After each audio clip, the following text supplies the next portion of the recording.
میٹھی میٹھی اسلامی بھائیو، جب ہم سے کوئی الجھے یا برا بھلا کہے اس وقت خاموشی میں ہی ہمارے لیے عافیت ہے۔ ترمذی شریف میں ہے، یعنی جو چپ رہا اس نے نجات پائی۔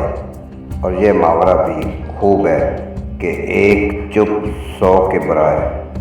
اگرچہ شیطان لاکھ وسوسے ڈالے کہ تم بھی اس کو جواب دے، ورنہ لوگ تجھے بزدل کہیں گے، میاں شرافت کا زمانہ نہیں ہے، اس طرح تو لوگ تجھے کو جینے بھی نہیں دیں گے، وغیرہ وغیرہ۔ ایک حدیث سے مبارکہ بیان کرتا ہوں، غور سے سماعت فرمائیے۔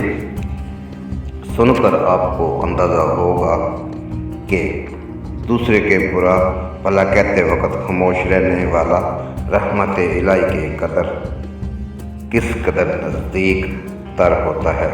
چنانچہ مسند امام احمد میں ہے، کسی شخص نے سرکار مدینہ صلی اللہ تعالیٰ علیہ وسلم کی موجودگی میں حضرت سیدنا ابو بکر صدیق رضی اللہ تعالیٰ عنہ برا کہا۔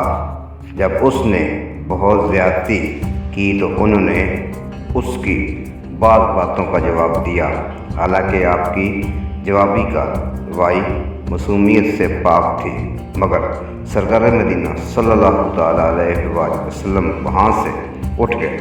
سیدنا ابو بکر صدیق رضی اللہ تعالیٰ عنہ حضور اکرم صلی اللہ تعالیٰ علیہ وسلم کے پیچھے پہنچے، عرض کی، یا رسول اللہ، وہ مجھے برا کہتا رہا، آپ تشریف فرما رہے۔ جب میں نے اس کی بات کا جواب دیا تو آپ اٹھ گئے۔ فرمایا، تمہارے ساتھ فرشتہ تھا جو اس کا جواب دے رہا تھا۔ پھر جب تم نے خود اس سے جواب دینا شروع کیا تو شیطان درمیان میں آ گیا۔ اللہ تعالیٰ عمل کی توفیق عطا فرمائے۔